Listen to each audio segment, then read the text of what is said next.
निर्विरोध जो है जिला पंचायत अध्यक्ष बनाया गया और सरकार ने अपने लोगों को विपक्ष में झूठे मुकदमे लगा के उनका एसी, उनका टीवी, फ्रिज सब तोड़ दिया गया। उनका यहाँ तक कि अनाज में भी कांच मिला दिया गया और पुलिस के साथ पीड़ित परिवार ने जैसा बताया कुछ बिना वर्दी वाले गुंडे भी थे जो जातिगत गालियां दे रहे थे और जातिगत अपमान कर रहे थे और जातिगत बातों को कहते हुए परिवार की महिलाओं को मारने पीटने का काम हुआ। तो ये सरकार दलितों पे बड़े पैमाने पे जुल्म कर रही है, अत्याचार कर रही है। ये सरकार का जो जुल्म है इसको दलित समाज झूले जाति की बहन बेटियां वो मजा लेने के लिए होती है, ऐसे अधिकारियों पर कार्रवाई नहीं करते हैं। तो ये तो स्पष्ट होता है कि मुख्यमंत्री दलित पिछड़ों के विरोधी है, लेकिन ये भी स्पष्ट होता है कि हम चुप नहीं रहेंगे। हम आजमगढ़ में महापंचायत करेंगे, शोषित पंचायत करेंगे। जितने मामलों में अभी मुख्यमंत्री कह रहे हैं मैं उस पर भी बात रखूंगा इसी कड़ी से जोड़ते हुए। तो मैंने 5 करोड़ रुपए के मुआवजे की मांग उनके लिए रखी है कि उस परिवार को मिले, जिससे कि उस परिवार को दोबारा से अपने जीवन को सामान्य रूप से जीने की ताकत मिले। अब एक कल की एक बड़ी घटना है जो आरक्षण नीति को लेके है। पिछले 30 दिन से 69,000 शिक्षक भर्ती में जो आरक्षण घोटाला हुआ, जहां ओबीसी के बच्चों को 27% की जगह 4% आरक्षण दिया गया और एससी के बच्चों को 22.5% की जगह 16% आरक्षण दिया गया। उनकी अधिकतर सीटें अनैतिक रूप से अपात्र लोगों को सरकार ने बांट दी। वो लोग आंदोलन कर रहे हैं। लखनऊ में जब वो जाते हैं डिप्टी सीएम के यहाँ तो उनको लाठियां मिलती है। वो सोच के जाते हैं कि हमारे जात के मंत्री हैं, वो शायद मदद करेंगे, तो वहां उनको मांगते रोजगार है, मिलती है लाठियां। फिर वो जाता है मुख्यमंत्री आवास पे तो वहां उनको उनके हाथ तोड़ दिए जाते हैं, उनकी गर्दन तोड़ दी जाती है, उनकी कोहनियां तोड़ दी जाती है, उनको पीटा जाता है। कल जब मैं उनसे मिला तो उन्होंने बताया जो बच्चियां वहां थी कि सरकार के लोगों ने, प्रशासन ने उनको बंद किया बाइक को गाड़ी बाहर आने की जानी। वो भूख से तमाम तरह परेशान है। 12 बच्चों को बुखार हुआ। वो गए थे बीजेपी कार्यालय पे अपनी बात रखने की, हमने वोट दिया था पिछड़े वर्ग के लोगों ने कि आपकी सरकार बने। तो वहां उस कार्यालय पे जिस तरह से जातिगत टिप्पणियां की गई, ये पिछड़े और दलित वर्ग के लोगों को सरकारी नौकरी में आने का कोई अधिकार नहीं, इनको अपने पुश्तैनी काम करने चाहिए। ये बड़ा दुर्भाग्यपूर्ण है। एक पार्टी कार्यालय से ऐसी बातें होना, यानी कि उनके अंदर दलित पिछड़ों के प्रति कितनी जो है दूषित मानसिकता, ये भी जो है इसका प्रमाण। और जिस तरह से वहां बच्चों के कपड़े फाड़े गए, उनको पीटा गया, ये शिक्षक समाज का दर्पण होता है। ये शिक्षक जो है इसका जवाब हिसाब किताब करेंगे। उस आंदोलन को ताकत देने के लिए जब मैं उनके बीच पहुंचा, उनका समर्थन किया, तो ये भी जानकारी कि गोमती नदी में एक बच्चे ने छलांग लगा दी। यानी कि अब बच्चे अपने अधिकार प्राप्त करने के लिए, लड़ने के लिए जान देने को तैयार हो गए। सरकार को सोचना चाहिए। लेकिन कल मुख्यमंत्री जी ने पहले तो अपने ट्विटर हैंडलों से सफाई दिलवाई कि हमने इस भर्ती में घोटाला नहीं किया। अगर घोटाला नहीं किया तो लिस्ट जारी करा दो। जो बच्चे आपने भर्ती किए 27% आप पिछड़े वर्ग के लोग के, 22-22% दलित वर्ग के लोग के, तो उनके जो है लिस्ट जारी करवा दो। सब दूध का दूध, पानी का पानी हो जाएगा। लेकिन कहते हैं ना चोर की दाढ़ी में तिनका। तो पहले उन्होंने सफाई दी। जब सफाई से काम नहीं चला और उनको पता है चंद्रशेखर यहाँ, तो कल फिर उन्होंने एक ट्वीट किया, जिस ट्वीट में उन्होंने कहा कि मेरी अपील है छात्रों से कि वो किसी के बहकावे में ना आए। तो अपील पे तो मैं कहना चाहता हूं कि जो लोग पढ़े लिखे कंपटीशन करके तैयार हो गए हैं वो किसी के बहकावे में नहीं आते। वो अगर यहाँ बैठे बहकावे में नहीं, अपने अधिकार को लेने के लिए बैठे, आप उनके अधिकार दे तो चले जाएंगे। दूसरा, पहले एक भर्ती में ऐसे घोटाला हुआ था, तो वो जब भर्ती वाले लोग आए थे, मुख्यमंत्री के परिवार के उनके चाहिए लोग, तो उनको मिठाई खिला के उनको भेजा था। लेकिन जब दलित पिछड़े वर्ग के लोग गए हैं अपने अधिकार मांगने, तो उनको लाठियां दी। और मुख्यमंत्री दूसरे ट्वीट में आगे कहते हैं कि यहाँ कोई गलत कार्य नहीं कर सकता है।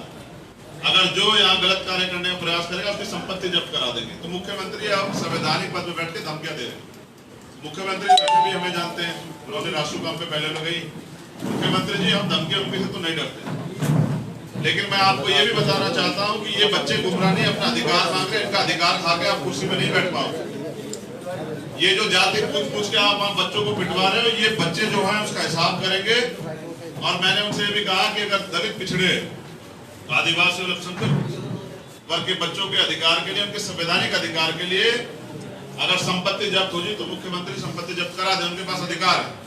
जैसे मुन्ना पासवान की संपत्ति नष्ट करा दी है, ऐसे हमारी संपत्तियां जब्त भी करा दें, हम झेल जाएंगे, लेकिन संवैधानिक अधिकार और संविधान पे हमला नहीं सहेंगे। और हमने तय किया है कि जैसे मानसून सत्र शुरू होगा तो हम विधानसभा का घेराव करेंगे, मुख्यमंत्री को बताएंगे कि उनकी लाठियों में उनकी लाठियों का जोड़ देखेंगे और उनकी संपत्तियां कैसे जब्त कराते हैं भी देखेंगे। हमारी संपत्तियां तो बहुजन समाज है और वो उन्होंने अभी झूठ बोल कब्जे में रखा, अब हम इनको निकालेंगे और देखेंगे कि वो उनमें कितना दम है। लेकिन ये धमकी नहीं देनी चाहिए। आज वो मुख्यमंत्री हैं, शायद 6 महीने 8 महीने बाद नहीं रहेंगे तो फिर कहाँ जाएंगे? ऐसा नहीं करना चाहिए। मुख्यमंत्री एक अच्छे पद पे बैठे हैं, ऐसी भाषा का प्रयोग उनको शोभा नहीं देता। और प्रधानमंत्री जी ने तो कल उससे भी बड़े आगे निकल गए। प्रधानमंत्री मुझे मौका मिला तो मैं यहाँ रख देता हूँ कि आपको दुनिया सुनती। वो कहते हैं कि ऑक्सीजन कमी से किसी की जान नहीं गई। मैं समझता हूँ कि प्रधानमंत्री तो झूठ नहीं बोलेंगे, तो लोगों ने अपने गले जो है खुद ही घोटे, लोगों ने खुद ही मरना स्वीकार किया है, क्योंकि वो राम राज्य में मुक्ति चाहते हैं। तो ऐसे प्रधानमंत्री जो झूठ के आधार पर टिके, उनको सोचना चाहिए कि वो इस देश की छवि को कितना खराब कर रहे हैं। ये सारी हत्याएं प्रधानमंत्री और मुख्यमंत्री जो विभिन्न प्रदेशों में उनके जिम्मेदार है, जिन जिन प्रदेशों में ऑक्सीजन कमी से या सरकार जो स्वास्थ्य सेवा अच्छी नहीं थी उनकी वजह से जान गई। और आज सुबह सुबह पता लगा कि मीडिया के बंधु यहाँ हैं कि दैनिक भास्कर के दफ्तर में छापे पड़े और भारत समाचार का यहाँ ये भी रखा हुआ है, उनके दफ्तर में भी छापे पड़े हैं, क्योंकि लंबे समय से वो उन बातों को प्रथम पेज पे जो है रख रहे थे जो सरकार की खामियां। अब ये जब यहाँ पत्रकार सेफ नहीं है तो आम आदमी किस तरह से अपनी आवाज उठाएगा? ये छापे बताते हैं कि डरी हुई सरकार जो है स्वतंत्र पत्रकारों, ईमानदार पत्रकारों से डर गई। लेकिन जो लोग देश को बचाने और देश का दर्पण जो पत्रकार समाज है, वो ऐसी सरकारों से, फासिस्ट सरकार से नहीं डरता।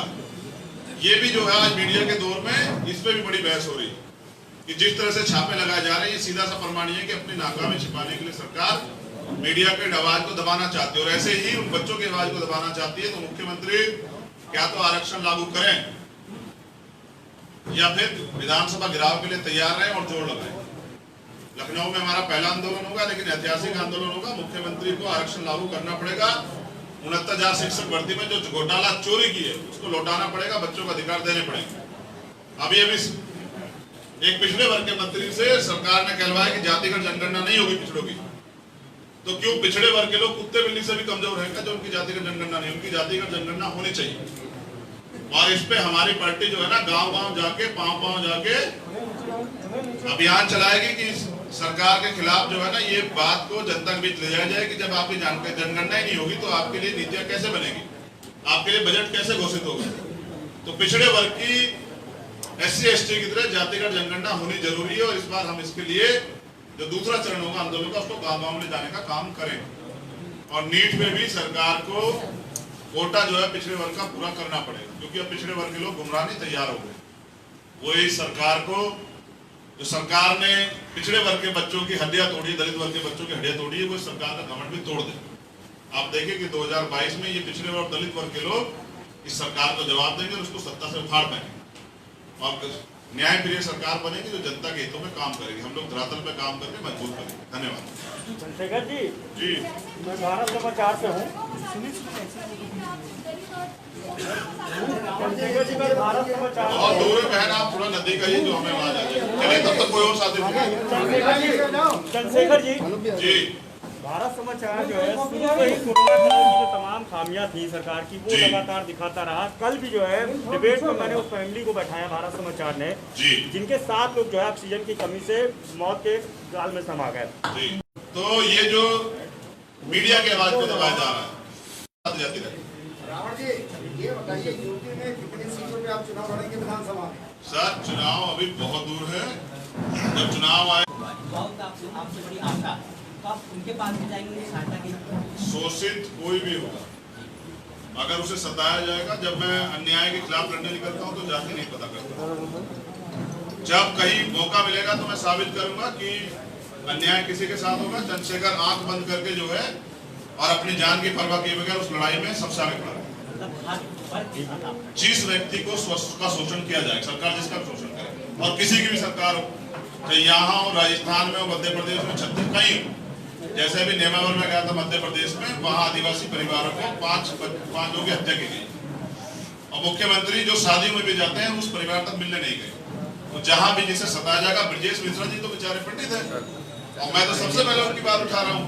ऐसा नहीं, हर जाति धर्म में अलग अलग तरह के विचारधारा के लोग हैं। तो जो लोग सताए जाएंगे यानी कि वो लोग अच्छा काम करें, उनके पीछे आजाद समाज पार्टी बीमार भी खड़े रहे।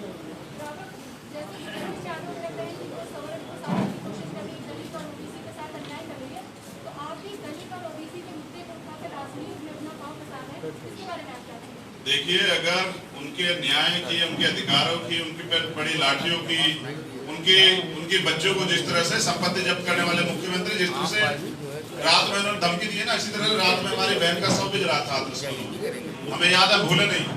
तो जिनकी बात कोई नहीं कर रहा है, जिनकी बात कोई नहीं उठा रहा है, जिनको कोई पूछ नहीं रहा, उनकी बात भी उठानी चाहिए। मैं उस वर्ग से आता हूँ, मेरी जिम्मेदारी होती है, मैं बहुजन समाज के लोगों का नेतृत्व करता हूँ। लेकिन अगर उन पर अत्याचार होगा और मैं उनकी बात नहीं उठाऊंगा तो वो मुझ में भी जो है ना नेता ढूंढेंगे। मैं नेता नहीं, मैं उनका बेटा, उनका भाई हूँ। उस लड़ाई को लड़ना चाहता हूँ जो नाइंसाफी का शिकार हो गए। तो राजनीति तो यही कहती है कि जनता जब वोट देती है, उम्मीद करती है कि जब हम पे अन्याय अत्याचार होगा, हमारे अधिकार छीनेंगे या हमारे नीतियों की बात है कि ये व्यक्ति लड़ेगा, चुनाव के समय सिर्फ वोट मांगने नहीं आएगा। मैं तो अपनी जिम्मेदारी अदा कर रहा हूँ। मैं कोई स्वीकार्य दल नहीं हूँ, मैं तो मेहनत से अपनी पहचान बना के आया। प्राइमरी स्कूल के हेडमास्टर का बेटा हूँ और शिक्षकों की हालात को जानता हूँ। तो अपना जिम्मेदारी अदा कर रहा हूँ और आगे भी करता हूँ। धन्यवाद।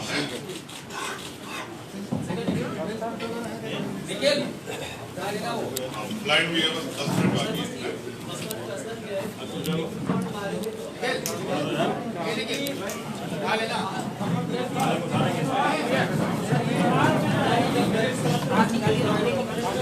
क्या बुराई? उस परिवार के साथ में शोषण हुआ, उनके परिवार की क्या गलती है? तो जो शोषण सहना पड़ा है, सरकार उस पर पहले भी कदम उठाने चाहिए थे। देर हो दूर से अच्छा तो कोई लड़ रहा है।